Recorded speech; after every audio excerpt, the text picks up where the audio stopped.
wondered what really sharpens your mind, gives you deep insight and maybe even this unshakable sense of peace, even when life throws its toughest challenges at you. It's a core human question, isn't it? Absolutely. Welcome to the deep dive. Today we're journeying into some pretty ancient wisdom. Specifically, we're exploring the Four Foundations of Mindfulness. That's Kataro Satipaṭṭhāna in the original Pali. And we're drawing our insights mainly from the Rahogatavago and Sahasravago sections of the Anuruddha Saṃyutta. Right. And our goal here isn't just to define these things, is it? Not at all. We really want to reveal how cultivating these foundations, really cultivating them, was said to unlock not just clarity, but some genuinely extraordinary abilities. Abilities. Okay. Intriguing. Yeah, and pointing towards a path to actually ending suffering. You might find some of the claims in these texts, well, pretty surprising. They definitely challenge our usual ideas about what the human mind can do. Okay, I'm hooked already. Yeah. So where do we start? What's the core idea? Well, the texts kick off with the venerable Anuruddha. He's in solitude, meditating, and he has this powerful realization. Which is? Basically, that anyone who neglects these four foundations, they're missing the path, the noble path to ending suffering. But, and this is the key part, those who really undertake them, who practice them diligently, they find that path. It opens right up for them. So right away, it establishes this practice as fundamentally important, not just a nice to have. Exactly. It's presented as the essential blueprint for liberation, the direct route, outlined by someone who clearly went all the way with it. Okay, so if it's that crucial, how do you actually do it? How do you start cultivating these foundations? Buddhist sources give us a cool story there. Yeah. The venerable Mahāmoggallāna, another major figure, apparently sensed Anuruddha's thoughts, almost like telepathically. Whoa. And he just spontaneously appears and asks him exactly that. Okay, how does one actually undertake these four foundations? Perfect timing. So what was Anuruddha's answer? His response lays out the core practice. It centers on observing four key domains of your own experience. First up is your body, or kāya. Okay, the physical self. Yeah, total awareness of your form, sensations, posture, breath, everything physical. Second is feelings, vedanā. Pleasant, unpleasant, that sort of thing. Exactly. Pleasant, unpleasant, or neutral. Just observing them without getting hooked by liking or disliking them. Makes sense. What's third? Third is your mind, citta. This means noticing its state. Is it, agitated or calm? Is there lust or hatred present or not? Is it focused or scattered? So watching the mind itself. Precisely. And finally, number 4 is mental qualities or phenomena, dhammā. This is awareness of various mental states, concepts, and even universal principles as they arise and pass away in your experience. Okay, body, feelings, mind, mental qualities. Got it. But how deep does this observation go? Is it just noticing? Good question. It's way more detailed than just casual noticing. The Rahogatha Sutta describes a specific method, this triple gaze, you could call it. Triple gaze. Tell me more. Okay, think of watching something appear. First, you observe its origin, how it arises. That's samudaya, the manupasi. Right. Then you observe its dissolution, how it passes away, via manupasi. Okay. Arising and passing. And then the third part is seeing both happening together, the whole arising and passing process, as one continuous flow. Samudaya via manupasi. Wow. Okay, so you apply that deep look to your body, your feelings, your mind states. And mental phenomena, exactly. You see how everything is constantly arising and ceasing. Impermanent. And is this purely an internal thing, just watching yourself? It starts there, observing yourself, that's achatai, but then it expands. You apply the same observation to others, bahida. So you start to see these processes in everyone. Right. And eventually you see it in both simultaneously, inside and out, ajada bahida. It becomes this really comprehensive awareness. That sounds intense. What kind of mindset do you need for this? Crucial point. The text is very clear. You need to be aitapi sampayano satya, which means ardent, clearly comprehending, and mindful. Ardent sounds like effortful. Definitely. It requires sustained energy and diligence. And while doing it, you're actively working to remove covetousness and distress in the world. Vinayaloka abhijñā manasa. So letting go of wanting things to be different and reacting negatively. So it's not passive navel-gazing. It's active, engaged, disciplined awareness. Precisely. And the level of mastery it leads to is pretty fascinating. The Rahogatha Sutta mentions this ability to consciously perceive something normally seen as repulsive, like, say, a decaying corpse, as non-repulsive. Really? Or the opposite, seeing something attractive as repulsive. Or maybe even more advanced, just staying perfectly balanced and equanimous towards both. Fully mindful, not swayed either way. Okay, that shows an incredible level of mental control. You're not just reacting automatically anymore. Exactly. Your perception becomes a conscious choice, not just a conditioned response. That level of mental control is already impressive.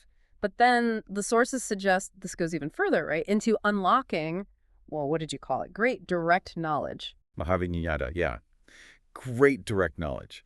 And this is where, as you said, it gets really mind-bending. The Sahasravago section directly links the cultivation of these four foundations to acquiring abilities that sound, frankly, super normal. Okay, let's dive into those.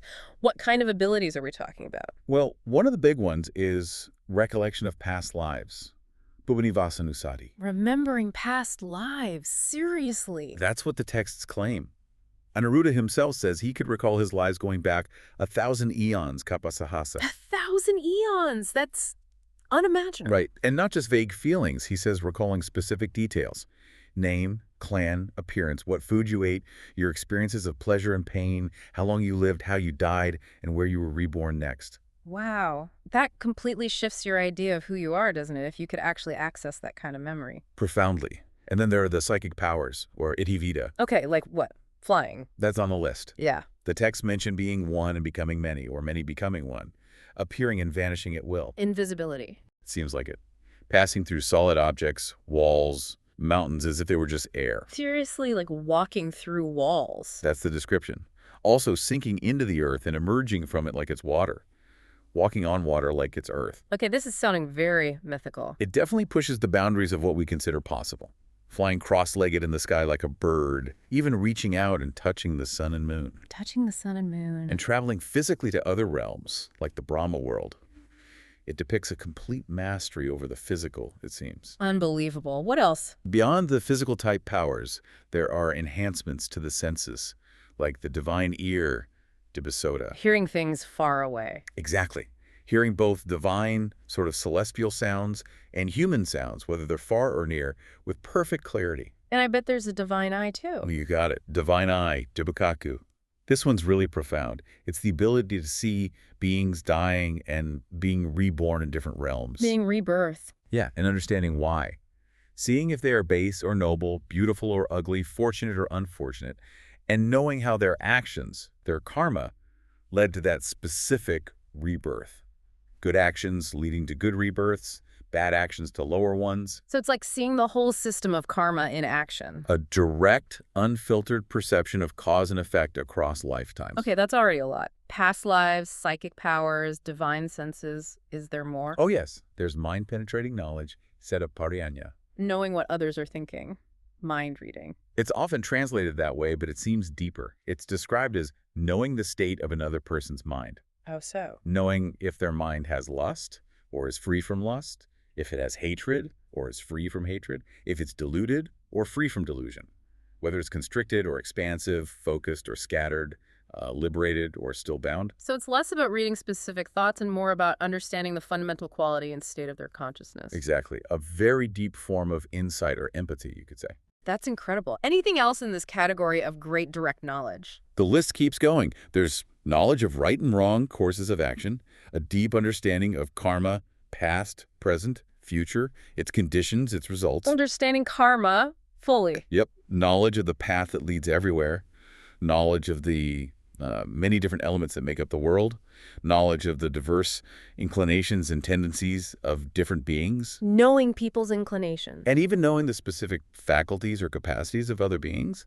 Plus, for the practitioner themselves, a very detailed knowledge of meditative states, the jhanas, liberations, concentrations, knowing how they arise, how to purify them, how to emerge from them. So basically, a complete mastery and understanding of both the inner and outer worlds. That seems to be the implication.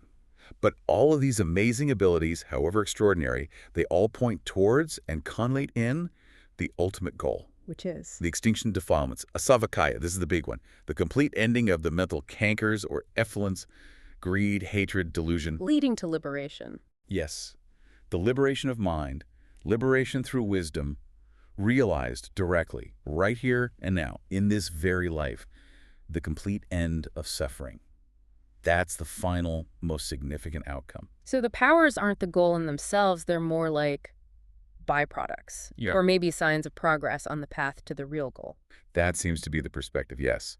They arise from the deep cultivation of mindfulness, but the ultimate aim is that final liberation. And once you're on this path, really cultivating these foundations, is it easy to fall off? The text suggests it becomes incredibly difficult, almost impossible, to turn back.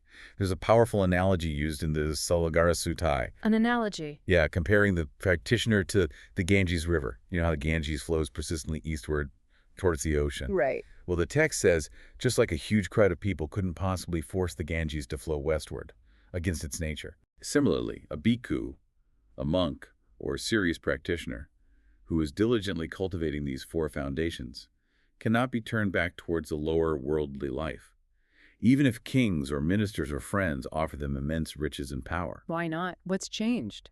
Because their mind, through that deep practice, has become fundamentally inclined towards seclusion, towards liberation. Its entire orientation is shifted. It just doesn't flow that way anymore. Wow, that's a strong image. The mind's course is set. It really is. And another text, the Tāccakaya Sutta, states it very directly. Cultivating these foundations leads to the destruction of craving, tathākkhaya savattanti. And craving is the root of suffering in this view. Exactly. So you cut the root. It's not just theoretical, though, is it? Does it offer practical resilience day to day? Absolutely. There's a really telling anecdote about Anuruddha himself in the Jalana Sutta. He was apparently gravely ill at one point, experiencing intense physical pain. Okay, a real test. For sure. But the text notes that even though his body was suffering intensely, his mind remained completely undisturbed, unshaken. And why was that? It's attributed directly to the fact that he was constantly dwelling in the four foundations of mindfulness. His grounded awareness kept his mind stable, even amidst severe physical pain. That really highlights the practical power, doesn't it? Resilience in the face of real hardship. It does. It's not just about achieving enlightenment someday. It's Yeah. about transforming your experience right now. And are these foundations just for advanced practitioners or for everyone on the path? The texts make it clear they're essential for all stages. For the sekha, the trainee who is still learning and striving, Right. and also for the aseka or arahant, the perfected one, who has already reached liberation. So even enlightened beings continue the practice. Apparently so. Discussions recorded between Anuruddha and other great figures like Sāriputta and Mahāmoggallāna confirm this. Even someone like Anuruddha, an arahant, is described as predominantly dwelling in these four foundations. They remain the core practice. That's fascinating. It implies it's not just a means to an end, but also the state of being itself, in a way. That's a great way to put it. It's both the path and the destination, continually cultivated. Okay, so wrapping this up then, we've covered a lot of ground here, from the basic idea of observing body, feelings, mind, and phenomena, Right, that core practice. all the way to these, well, frankly, astonishing abilities like recalling past lives, psychic powers, divine senses, and ultimately liberation from suffering itself. It's a huge spectrum, all stemming from this deep cultivation of mindfulness. So what does all this mean for you listening right now? We've taken this deep dive into the four foundations, exploring their power and breadth. Just take a moment and consider, how might cultivating even a little bit of this kind of deep attention, this awareness, impact your own daily life? Yeah, how could it change your understanding of yourself, the world around you, your ability to handle challenges? Even without aiming for, walking on water. Right, even a fraction of that focused, non-reactive awareness could be transformative. And it leaves us with a pretty provocative thought, doesn't it? These ancient sources are suggesting a path where really intense, systematic mental training can lead to abilities we often dismiss as myth or fantasy. Things far beyond what our modern science typically considers possible for consciousness. It definitely challenges our assumptions. How might this ancient perspective make us reconsider the nature of consciousness itself, of reality, of untapped human potential? What else might actually be possible if we truly committed, as these texts suggest, to understanding and observing our inner and outer worlds with that level of diligence? It's a powerful question to ponder. What are the real limits, if any, of a deeply cultivated mind?